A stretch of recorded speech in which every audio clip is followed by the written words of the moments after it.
Choisissez un nombre. Si ce nombre est pair, on le divise par 2. Si ce nombre est impair, on prend le triple et on ajoute 1. On obtient ainsi un nouveau nombre et on recommence. Si ce nombre est pair, on le divise par 2. Si ce nombre est impair, on prend le triple et on ajoute 1. Et on recommence ainsi de suite avec les entiers successifs qui sont obtenus. Pour mieux comprendre, voici un exemple. On choisit le nombre 10. 10 est pair. On prend donc la moitié, on trouve 5. On obtient 5, qui est un nombre impair. On prend le triple et on ajoute 1. 5 fois 3, 15, le triple, et on ajoute 1, 16. On a donc un nouveau nombre qui est 16.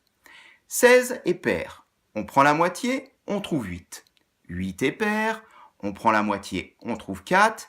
4 est pair. On prend la moitié, on trouve 2. 2 est pair. On prend la moitié, on trouve 1. Alors, si on veut continuer, mais 1 est impair. On prend le triple et on ajoute 1. Le triple de 1, c'est 3. J'ajoute 1, 4. On trouve donc 4.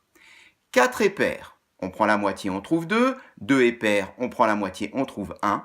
Et on voit que lorsqu'on aboutit finalement à 1, la suite des valeurs obtenues est cyclique. Puisque si on regarde les derniers nombres obtenus, 4 de 1, 4 de 1, on imagine tout à fait que ceci continue. On peut donc considérer qu'une fois qu'on obtient 1, on s'arrête. Sauf que le mathématicien allemand Lothar Kolatz a établi en 1930 que quel que soit le nombre choisi au départ, en suivant cet algorithme de calcul, on aboutira toujours à 1.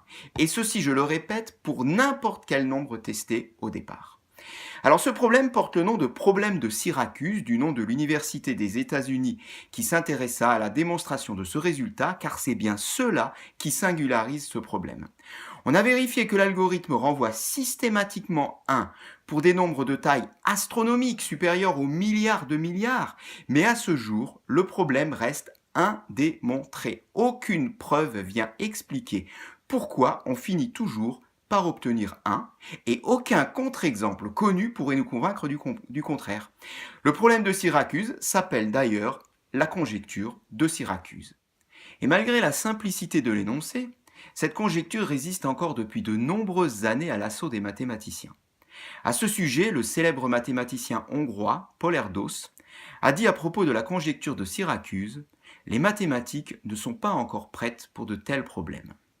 Alors cette conjecture porte encore d'autres noms, telle conjecture de Kolatz ou conjecture d'Ulam du mathématicien polonais qui a également travaillé sur le problème. On lui trouve également le nom de problème 3x plus 1 et on comprend bien pourquoi. Et d'ailleurs, pour les plus matheux d'entre vous, voici un énoncé de la conjecture qui est formalisé avec les suites. Il faut un niveau première au moins. Et on nous dit que pour tout entier positif n, on définit la suite un par u0 égale n, donc le nombre qu'on a choisi au départ. Et pour tout entier naturel n, on définit donc notre suite par récurrence, par un plus 1 égale à un sur 2, si un est pair, on divise par 2. Ou alors, un plus 1 égale 3un plus 1, si un est impair. On multiplie par 3 et on rajoute 1. On prend le triple et on rajoute 1. Et bien dans ce cas, il existe un indice n de la suite tel que un égale à 1. Ça veut bien dire donc qu'à un moment ou l'autre, on va tomber sur 1 en calculant tous les termes successifs de cette suite. Mais poursuivons notre exploration du problème de Syracuse et amusons-nous un tout petit peu. Prenons par exemple le cas où n égale à 23, donc 23 choisi au départ. 23 est impair, donc on prend le triple, on ajoute 1, on trouve 70. 70 est pair, je divise donc par 2, je trouve 35. Je passe ensuite donc sur tous les calculs des termes successifs de la suite et je vous les livre d'un seul bloc en utilisant donc la notation qu'on a vue avant. On voit donc ici les résultats avec U0 égale à 23, U1 égale à 70, U2 égale 35, c'est donc les trois premiers termes qu'on a calculés, U3 égale à 106, etc., 53, 160, 80, et on arrive jusqu'à U15 qui est donc égal à 1. Le dernier terme, donc on a une fois de plus trouvé 1 pour les calculs successifs de cette suite. Alors, on veut représenter graphiquement tous les termes de cette suite, et ça, on sait faire. Voici d'ailleurs la représentation graphique, donc avec en abscisse les valeurs de n, et puis donc en ordonnée les valeurs de un. Bien, habituellement, on ne relie pas les termes successifs pour une suite, mais ici on le fait, vous allez comprendre tout de suite pourquoi. L'observation de la suite nous mène à comparer la courbe obtenue à la trajectoire d'un vol. Et on peut définir ainsi la durée de vol. Donc ici, 23 choisi au départ. U0 est égal à 23, c'est le nombre choisi au départ. On voit que la durée de vol, elle est de 15. Pourquoi? Parce que U15 égale à 1. On considère qu'on a atterrissage quand on arrive sur 1. Avec la notation précédente, donc celle avec les suites, on peut définir la durée de vol de la façon suivante. La durée de vol, c'est le plus petit indice n, tel que un égale à 1.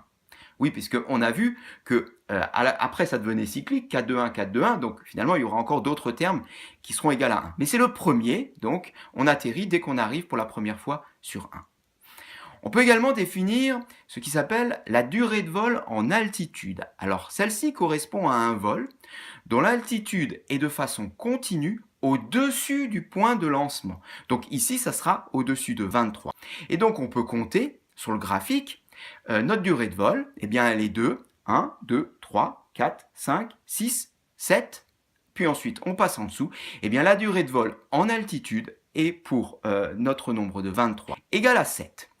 Avec la suite, eh bien on la définit comme le plus petit indice n tel que un plus 1 inférieur ou égal à u0. Et enfin, on peut définir l'altitude maximale. Alors ça, c'est assez simple à comprendre. Eh bien, c'est la valeur maximale de la suite. Ici, elle est de 160. C'est la plus haute valeur atteinte. Et la recherche de vols records passionne autant les mathématiciens que la démonstration de la conjecture elle-même. Voici d'ailleurs quelques vols records. Vous pourrez les tester si vous le souhaitez. On voit par exemple que pour un vol commençant à 54, on a une durée de vol de 112 et une altitude maximale de 9232. Mais pour les nombres inférieurs à 100, la durée de vol maximale est atteinte avec le nombre 97 choisi au départ. Elle est de 118. Bon, voilà, on peut aller un peu plus loin avec, par exemple, le nombre 13 255 au départ. Eh bien, on a une durée de vol de 275. Bien que la démonstration de cette propriété reste aujourd'hui insaisissable, les mathématiciens croient intuitivement qu'elle est vraie. Pourtant, la question de l'indécidabilité s'est posée. En gros, le problème de Syracuse ne serait ni vrai ni faux. L'idée serait de trouver un nombre de départ qu'on serait incapable de faire atterrir sur 1. Mais en même temps, on ne saurait pas prouver qu'il n'atterrira jamais sur 1. Eh bien, cette théorie a été exposée par le mathématicien anglais John Horton Conway et est prise aujourd'hui très au sérieux. Alors, vous voulez entrer dans l'histoire des mathématiques et laisser votre nom à cette propriété? Eh bien, faites comme moi. Attaquez-vous à la démonstration.